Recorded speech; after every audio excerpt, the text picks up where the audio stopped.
네, 오늘은 창세기의 말씀 중에 특히 요셉에 관련된 이야기 중에 가장 절정이 되는 부분입니다. 저번 시간에 우리가 중요하게 살펴봤던 것은 뭐냐면 창세기 43장에서 야곱의 고백이 뭐였죠? 내가 자식을 잃게 되면 이르리로다. 결국은 이 고백을 하고 나서 그가 형제들과 함께 막내 아들 베냐민을 애굽으로 보낼 수 있었습니다. 이 고백을 끌어내기까지 하나님께서는 야곱의 가문에 계속하여 역사하셨고 특별히 기근을 더 심하게 몰아치셔서 막내 베냐민을 보내지 않고서는 견딜 수 없도록 그렇게 만드셨고, 또 이 고백을 끌어내기까지 하나님은 유다의 어떤 심성, 유다의 그 심령을 수준을 높여 놓으셨죠. 그래서 유다가 결국은 어떤 수준에까지 이르게 하셨냐면 자기 생명을 담보로 하여서 하고 막내 아들 베냐민을 갈 수 있게 해주십시오. 이 정도의 수준까지 유다가 올라섰던 겁니다. 그래서 결국 유다와 형제들은 베냐민과 함께 애굽으로 가서 식량을 구하러 갈 수 있었습니다. 그리고 이렇게 베냐민을 데리고 가야 둘째 아들을 그 지금 붙잡혀 있는 둘째 아들을 또 풀려나게 할 수 있었던 것이지요. 베냐민과 형제들이 이제 애굽에 도착했을 때쯤에 베냐민과 그다음에 다른 형제들은 사실 한편으로 굉장히 두려웠을 거예요. 정말 누명이 풀릴 수 있을래나, 우리가 무사히 집으로 돌아갈 수 있으려나, 곡식을 사서 가족들의 생명을 유지시킬 수 있을까, 이런 여러 생각에 복잡한 심경을 가지고 애굽으로 들어갔을 겁니다. 그리고 애굽에 들어가서 애굽에서 이제 그 요셉의 그 청지기를 만나죠. 그래서 두려운 마음으로 저번에 음식을 우리가 사갈 때에 우리가 지불했던 그 재물들이 다시 우리의 자루에 담겨 있었습니다. 그래서 더 많은 재물을 갖고 왔습니다라고 말을 했을 때 얼마나 마음이 떨렸을까요? 근데 그 청지기가 걱정하지 마십시오. 안심하십시오. 우리가 이미 받을 것은 다 받았습니다. 하나님이 돌려주셨나 보죠. 이렇게 반응을 했던 거예요. 여러분 영화 보셨을 때도 기억하십니까? 그 사람이 그렇게 해서 안심을 하게 하지요. 그 다음에 어디로 데려가지요? 집으로, 요셉의 집으로 형제들을 데려갑니다. 집으로 데려가서는 식사를 쫙 만찬을 차리고 식사 대접을 하지요. 그래서 그 당시 식사는 세 팀으로 나눠서 상이 차려집니다. 처음에는 요셉상, 그리고 애굽인상, 그 다음에 그 형제들 상. 그리고 왜냐하면 애굽 사람들은 청결을 굉장히 중요시하던 사람들이라 이방인과 식사를 한 상에서 하지 않습니다. 그래서 나누어서 차렸죠. 근데 놀랍게도 형제들은 나이 순서대로 앉혔던 거예요. 그게 참 신기했었습니다. 형제들이 생각엔. 그렇게 나이 순으로 앉혀놓고 나서 음식을 베풀어 주는데 참 재밌는 것은 뭐냐면 다른 형제들은 일반적인 수준으로 대접을 했어요. 그러나 막내 베냐민에게는 다른 형제들보다 5배를 더 많이 준 거예요. 몇 절을 보시냐면 43장 34절을 한번 보시죠. 43장 34절, 창세기 43장 34절. 33절, 34절 두 절을 읽겠습니다. 시작. 그들이 요셉 앞에 앉되 그들이 나이에 따라 앉히게 되니 그들이 서로 이상히 여겼더라. 요셉이 자기 음식을 그들에게 주되 베냐민에게는 다른 사람보다 5배나 주매 그들이 마시며 요셉과 함께 즐거워하였더라. 자, 다른 형제들보다 베냐민에게 5배의 음식을 주었다는 것은 최고의 대접을 했다라고 하는 이야기입니다. 지금 요셉이 베냐민에게 5배의 음식을 준 것은 사실은 최고의 대우를 해준다라고는 의미도 있지만 거기에는 요셉이 갖고 있던 어떤 계획이 있었던 거예요. 그 계획이 뭐냐라고 할 때에 바로 이것입니다. 막내 아들 베냐민에게 5배를 더 주어서 다른 형제들보다 더 극진하게 대접을 하면서 누구의 표정들을 지금 살피려고 하는 의도냐면 다른 형들의 표정을 살피려고 하는 의도인 거예요. 정말 예전처럼 형제의 애가 좋은지 아니면 자기가 아버지에게 특별한 대우를 받을 때 형들이 시기했듯이 지금 베냐민이 특별 대우를 받을 때 형들이 또 시기하지는 않는가, 그런 표정들을 살피는 겁니다. 사실 성경은 형들에 대한 표정에 대해서 자세하게 언급하고 있지는 않습니다. 다만 어떤 내용만 기록하고 있어요? 5배나 줌에 그들이 마시며 요셉과 함께 즐거워하였더라 정도만 표현하고 있어요. 그렇게 하고 하룻밤이 지나간 겁니다. 아마 그리 나쁜 표정은 아니었던 것 같습니다. 그렇죠? 함께 즐거워하며 그 식사의 자리를 다 마치고 하룻밤을 자고 이제 다음날 양식을 얻고 또 지불할 거 지불하고 풍성하게 양식을 얻어서 이제 돌아갑니다. 형제들이. 베냐민과 시므온도 합쳐서 형제들 11형제가 다 갑니다. 애굽의 국경을 지나갈 즈음에 어떤 일이 벌어지죠? 바로 애굽의 병사들이 쫓아옵니다.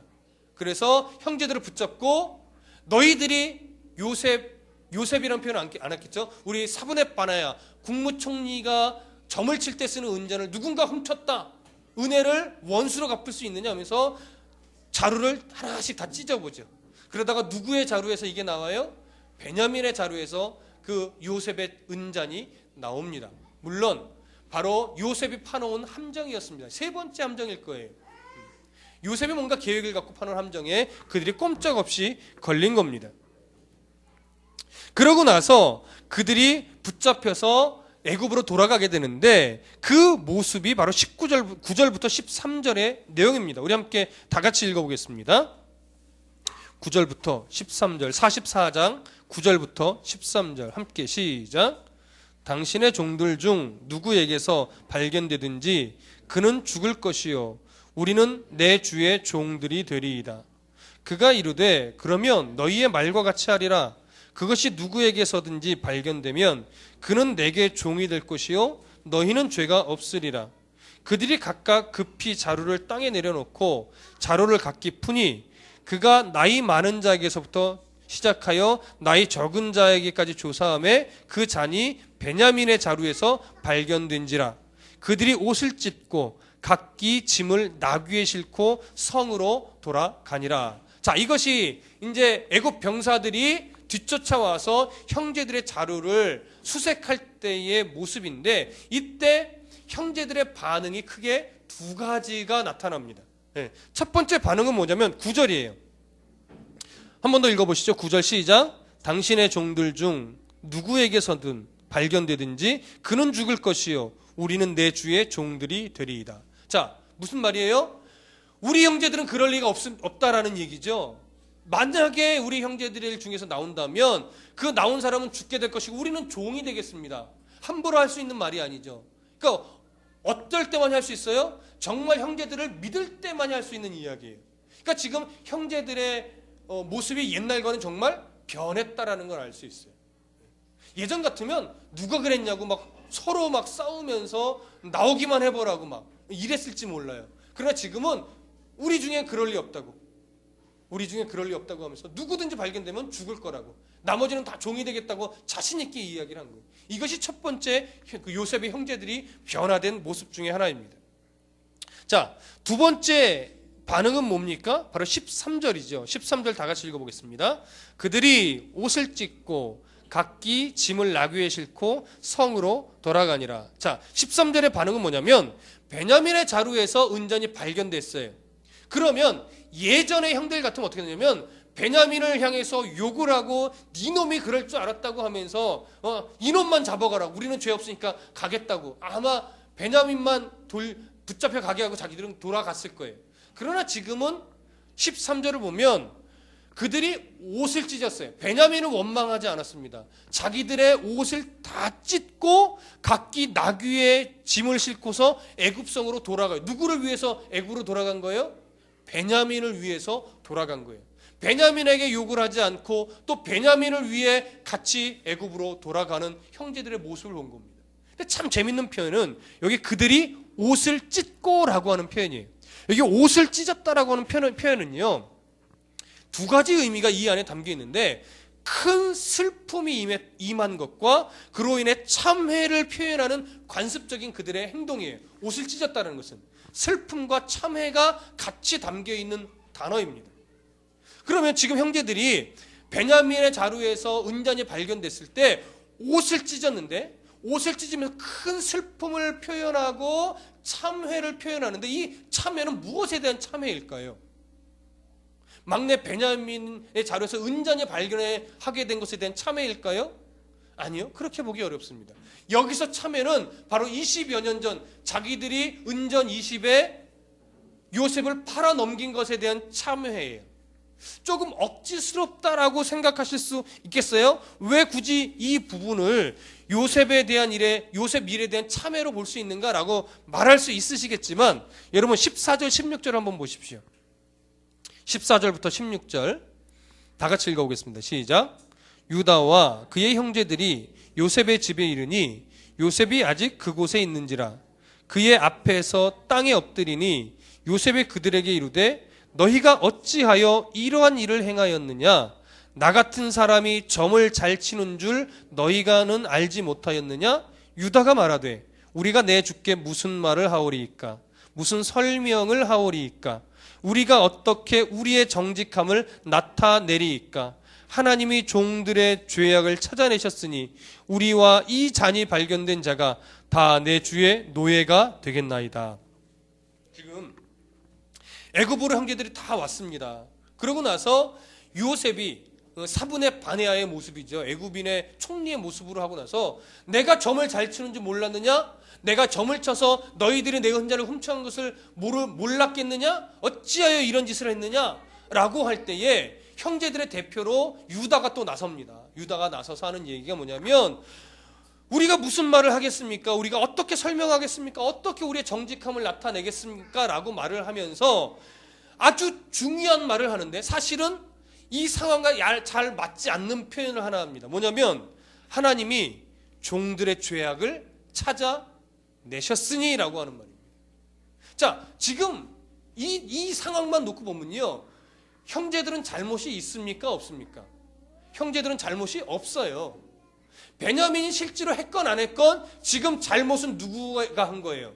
베냐민이 한 거예요. 어쨌든. 그리고 이 베냐민의 자료에서 은전을 발견한 것도 애굽 사람들이 와서 한 거예요. 그리고 요셉이 스스로 점을 쳐서 찾아냈다라고 표현하고 있어요.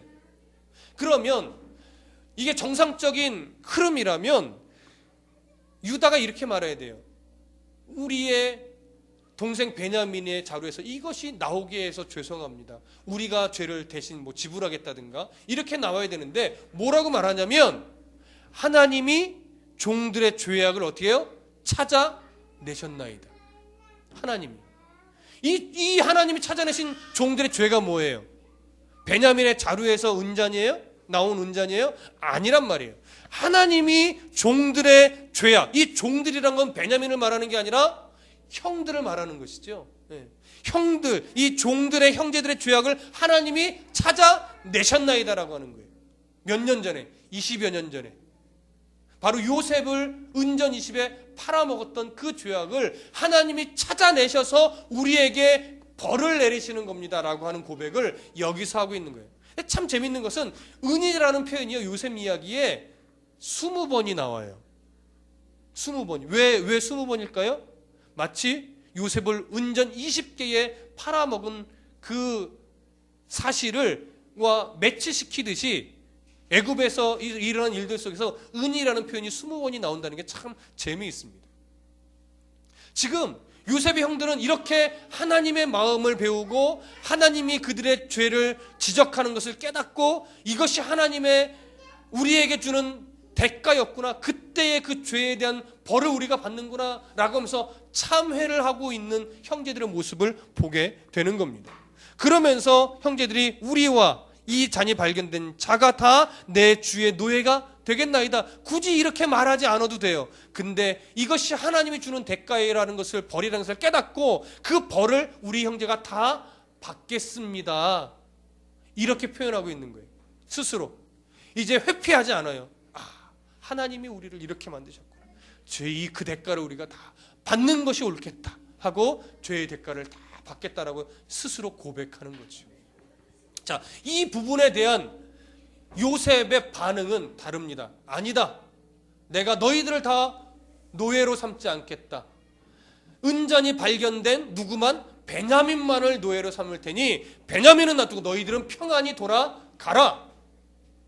명분이 생겼죠. 베냐민을 놔두고 자기들만 갈 명분이 생겼단 말이에요. 가도 돼요. 이미 충분히 우리가 노예가 되겠다는 말을 수차례 했기 때문에 이제는 가도 아버지에게 할 말은 있어요. 근데 그때 유다가 나섭니다. 유다가 나서서 베냐민은 가고 보내주고 나를 붙잡아 주옵소서. 내가 대신 베냐민 대신 제가 노예가 되겠습니다라고 이야기를 하는 장면이 18절부터 34절에 가서 아주 장황하게 기록하고 있어요. 근데 18절부터 34절까지 유다가 내가 담보가 돼서 내가 대신 베냐민 대신 종이 될 테니 베냐민은 형제들과 아버지에게로 가게 해주시고 나를 노예로 잡아주십시오라고 할 때 이 이야기를 18절부터 어떻게 꺼내놓냐면 아버지 야곱과의 관계 속에서 이야기를 쫙 풀어가는 거예요. 그래서 아버지의 마음이 어떠했고 우리가 아버지를 어떻게 설득을 해서 데리고 오게 됐는지, 내가 생명을 걸고 담보로 하여 이 아들 베냐민을 아버지에게서 데려온 것이니 아버지에게 베냐민을 돌려 보내지 않으면 아버지가 죽을 겁니다. 내가 담보가 되었었사오니 나를 담보로 했던 나를 노예로 삼으시고 이 베냐민을 돌려보내셔서 아버지가 살 수 있게 해주십시오라고 장황하게 이 이야기를 풀어냈던 거예요. 근데 참 재밌는 것은 여러분 14절부터 16절을 그 부분을 얘기했고요. 어느 구절을 보냐면 20절을 한번 보세요. 27절부터 29절까지 한번 읽어보겠습니다. 27절부터 29절 시작.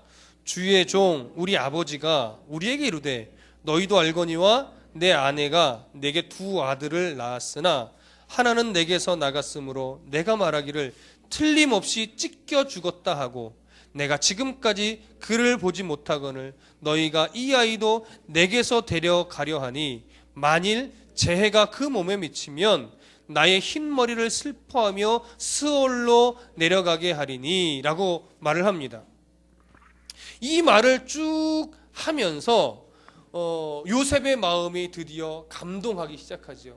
그래서 마지막에 내가 담보가 될 테니 32절부터 34절에 보면 주의 종 내 아버지에게 이 아이를 담보하기를 내가 이를 아버지께로 데리고 돌아오지 아니하면 영영이 아버지께 죄짐을 지리이다 하였사오니 이제 주의 종으로 이 아이를 대신하여 머물러 있어 내 주의 종이 되게 하시고 그 아이는 형제들과 함께 올려 보내소서. 그 아이가 나와 함께 가지 아니하면 내가 어찌 내 아버지에게로 올라갈 수 있으리까 두렵건대 재해가 내 아버지께 미침을 보리이다. 이렇게 변화된 유다가 자신이 담보가 되어서라도 막내 동생 베냐민을 아버지를 보내려고 하는 그 마음을 이제 비로소 더 확실하게 깨닫고 나서 요셉의 마음이 억제하지 못했어요. 그래서 형제들 앞에 눈물을 흘리며 형제들이여 보소서 내가 요셉입니다. 그러면서 형제들에게 한 고백이 뭐예요? 4절 5절 다 같이 45장 4절 5절 다 같이 읽어보겠습니다. 시작. 요셉이 형제들에게 이르되 내게로 가까이 오소서. 그들이 가까이 가니 이르되 나는 당신들의 아우 요셉이니 당신들이 애굽의 판자라. 당신들이 나를 이곳에 팔았다고 해서 근심하지 마소서. 한탄하지 마소서. 하나님이 생명을 구원하시려고 나를 당신들보다 먼저 보내셨나이다. 자, 이 말씀을 잘 보시면 요셉이 형들에게 이렇게 말하는 거예요. 형들이 나를 팔아서 내가 애굽에 왔던 요셉입니다. 그러나 형들이 나를 팔았다고 해서 자책하지 마십시오. 형들의 잘못이 아닙니다. 하나님께서 이 기근의 때를 대비해서 우리 형제들의 생명을 보존하시려고 나를 앞서 보낸 것을 이제 내가 깨달았습니다. 그러니 자책하지 마시옵소서, 한탄하지 마시옵소서 하며 형제들이 눈물로 부둥켜 안고 뭐하는 시간이에요? 지금 회복되는 시간이에요. 회복되는 순간인 거예요. 마음들이 서로 다 녹아내려진 거예요. 그런데 보세요. 지금 형제들이 이 상황을 거치면서 정말 형제들이 그 마음이 예전의 죄악들을 회개하고 참회하면서 회복이 됐지요. 근데 형제들만 회복되었을까요? 요셉에 대한 미안한 마음과 하나님 앞에 범죄한 것을 깨닫고 회개하며 형제들만 회복됐을까요? 아니요. 요셉도 회복됐어요. 왠지 아십니까? 여러분 그냥 지나치실 수 있었을 텐데 다시 44장 27절을 한번 보세요. 44장 27절. 27절만 다시 다 같이 읽어봅니다. 시작. 주의 종 우리 아버지가 우리에게 이르되 너희도 알거니와 내 아내가 내게 두 아들을 낳았으나 27절, 28절, 29절은요. 유다가 요셉에게 말하는데 누구의 말을 전한 거냐면 아버지 야곱이 형제들에게 했던 말을 그대로 요셉에게 전한 거예요. 그러면 아버지 야곱이 형제들에게 뭐라고 말했었냐면 너희도 알거니와 내 아내가 내게 두 아들을 낳았으니. 자, 야곱에게 있어서 아내는 지금 누구밖에 없어요. 라헬밖에 없는 거예요. 이 말에 따르면 르우벤의 엄마나 다른 형제들의 엄마는 야곱에게 있어서 아내의 위치에 섭니까 못 섭니까? 못 서요. 그리고 또 말해요. 내게 두 아들을 낳았으니 야곱에게 있어서 아들 대우를 받는 건 누구밖에 없어요. 요셉과 베냐민밖에 없어요. 다른 10형제들은 아들 축에 들어요 못 들어요? 못 들어요. 홍길동이 이거를 보고 베끼지 않았을까? 아버지가 앞에 있어도 아버지라고 부르지 못하고 그렇지 않습니까? 아버지인데 아들의 대우를 평생을 못 받고 살았던 거예요. 오직 야곱은 라헬만을 아내로 인정했고 요셉과 베냐민만을 아들로 인정했던 거예요. 그러니 생각해 보세요. 이 아들의 세월이 아들들 다른 10아들들의 세월이 정말 기쁜 세월이겠어요? 얼마나 아버지의 편애로 인해서 억울하고 슬프고 화나고 이런 세월의 연속 아니었겠습니까? 어떻게 보면 태어나면서부터 이런 편애를 당했는지 모르겠어요. 요셉은 생각해 보세요. 요셉은 본인은 아니었지만 자기가 태어남으로 말미암아 자기로 인해서 다른 형제들은 다 어떻게 된 거예요? 아들 축에 못 끼게 된 거예요. 요셉은 이 형제들을 만나서 하나님의 경륜을 깨달아서 나를 이곳에 팔았다고 근심하지 마소서, 한탄하지 마소서, 하나님이 생명을 구원하시려고 나를 당신들보다 먼저 보냈나이다 라고 고백을 하면서 하나님의 경륜을 깨닫기 전까지는요, 요셉은 자기만 억울한 사람이었어요. 형제들의 미움을 받아서 형제들의 시기 때문에 형들에게 팔려서 내가 억울하게 노예로 팔려온 거였어요. 또 내가 억울하게 감옥에 갇힌 거였어요. 이 억울한 세월을 보상받듯이 마치 국무총리가 된 것처럼 그렇게 생각했을지도 모르겠어요. 그러나 자기만 억울하다고 생각하고 늘 하나님 앞에 억울해요. 하나님 왜 나를 이런 삶을 보내 살아야 돼요? 내가 무슨 잘못을 했어요? 왜 내가 노예로 팔려야 돼요? 내가 왜 감옥에 갇혀야 돼요? 그랬을 거예요. 그러나 그는 포기하듯이 그래도 하나님의 뜻이 있겠지요 라고 견뎌냈기 때문에 하나님의 경륜을 깨달을 수 있었겠지요. 그러나 지금 와서 형제들을 만나 형제들의 이야기를 듣고 나서 보니 나만 억울한 세월을 보냈던 것이 아니라 본의 아니게 나로 인해 다른 형제들도 다른 형들도 다 억울하고 힘든 세월을 보냈다라고 하는 사실을 그가 깨달을 수 있었던 거예요. 그러니까 지금 이 과정 속에서 형제들도 다 회복이 되고 요셉도 회복이 되면서 하나님의 경륜 속에 감사하지 않을 수 없었던 것이죠. 이것이 바로 오늘 본문이 갖고 있던 너무나 중요한 사실입니다. 이렇게 형제들이 회복되기까지 20년이라는 세월이 걸렸어요. 어떻게 보면 형제들의 평생이 걸려서 이거 하나 깨달았는지도 모르겠습니다. 하나님은 요셉의 인생에만 개입하셔서 만지신 것이 아니라 그 요셉의 인생을 통해 하나님 만져가실 때 다른 형제들의 삶 속에서도 하나님이 개입하셔서 그들을 만지셨던 거예요. 이것을 구속사적으로 더 깊게 자세히 살펴보면 하나님은 유다의 삶을 또 어떻게 창세기 38장에서 살펴봤듯이 유다의 삶을 만지셨어요. 참으로 이기적이고 자기만 알고 하나님을 섬긴다 하면서도 우상 앞에 무릎 꿇었던 풍요를 기원했던 그런 유다였는데 사실은 유다가 무슨 가문으로 이어져가는 가문이에요? 언약의 후손의 가문으로 이어져서 예수 그리스도의 족보가 되는 가문이란 말이에요. 그래서 유다를 만져가셨던 이 역사입니다. 그래서 창세기 38장부터 44장 사이에 기록된 이 내용들은 결국 요셉만 만지시는 하나님의 역사가 아니라 가려진 이면에는 다른 형제들도 만져가셨던 역사였어요. 그래서 요셉을 회복시키신 하나님은 다른 형제들도 회복시켰고 이 12형제들이 이렇게 회복되니까 이제 하나님의 생명을 살리는 역사가 본격적으로 이어져 내려간 것이죠. 야곱의 가문, 언약의 후손이었던 야곱의 가문의 생명을 기근에서 살려내십니다. 그리고 더 구체적으로 들어가면 야곱의 가문 안에서도 또 언약의 후손의 가문을 이어가야 될 유다의 가문을 살려내신 거예요. 이 일을 이루기 위해서 하나님은 요셉을 억울한 세월 속에 밀어 넣으셨던 거죠.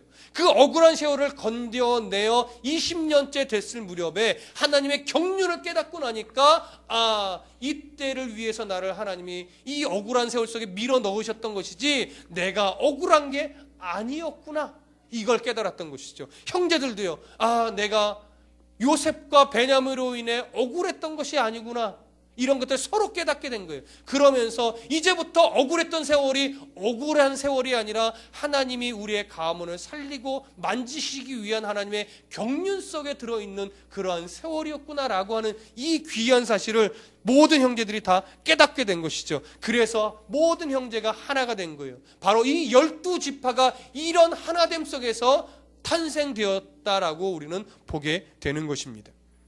이것이 너무나 중요한 것이죠. 그렇기 때문에 여러분, 이 역사를 만들어가기 위해 하나님이 요셉을 고난의 풀무 속으로 밀어넣어 억울한 세월을 보내게 하셨으며 형제들도 억울한 세월을 보내게 그냥 두셨던 거예요.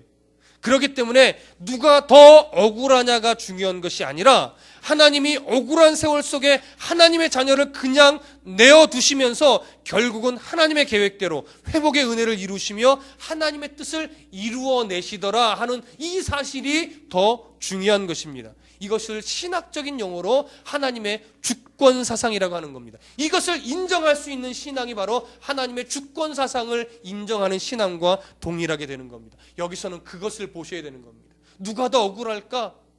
이걸 보시면 안 되는 거예요. 여러분, 하나님의 주권사상을 인정하실 수 있는 성도가 되시길 바랍니다.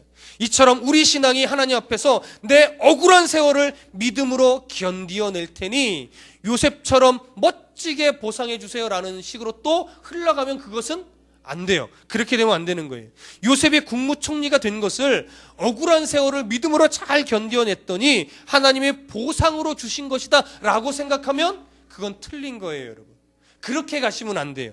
창세기 45장 5절에 있는 요셉의 이 고백, 나를 이곳에 팔았다고 해서 근심하지 마소서, 한탄하지 마소서, 하나님이 생명을 구원하시려고 나를 당신들보다 먼저 보내었나이다. 이 고백을 하나님이 우리의 억울함을 풀기 위해 나를 총리로 만들어 주셨습니다 라고 하는 어떤 간증처럼 보셔서는 안 됩니다.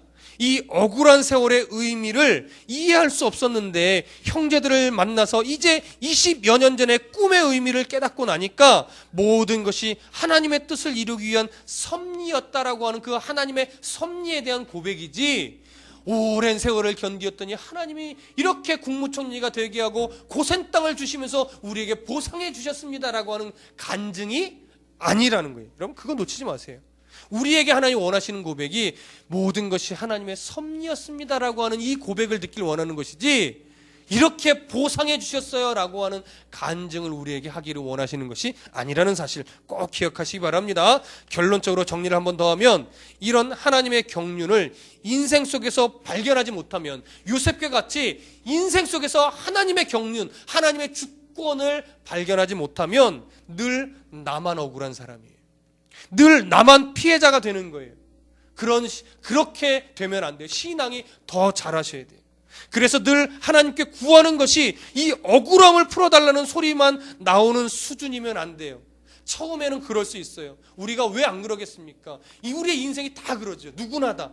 그러나 그 고비를 넘어서면, 그 고비를 넘어서 하나님의 경륜을 발견하고 인생 속에서 하나님의 경륜에 대한 눈을 뜨고 나면 그 인생이 결코 억울한 인생이 아니었다라고 하는 사실을 깨닫게 됩니다. 결국 나만 피해자가 아니었구나, 나만 억울한 것이 아니었구나 라고 하는 사실을 인정하게 돼요. 그러면서 우리 안에서 깊은 감사가 하나님 아버지 앞에 나오게 되는 것입니다. 우리에게 필요한 것이 이겁니다. 이 자리가, 내가 살아가고 있는 이 자리가 억울한 자리가 아니라 하나님이 내게 주신 사명의 자리였다는 것을 깨닫게 되는 것이고, 나를 정금같이 쓰기 위해서 하나님이 단련하시고 있는 자리였구나 하는 이 사실을 깨닫게 되는 것입니다. 그래서 결국 하나님의 뜻을 이룰 수 있는 자리로 나를 보내셨던 거구나. 그래서 나를 이 힘든 과정 속에 마치 하나님이 외면하듯이 나를 그냥 놔두시는 거였구나. 이 사실을 깨닫게 되는 것이죠.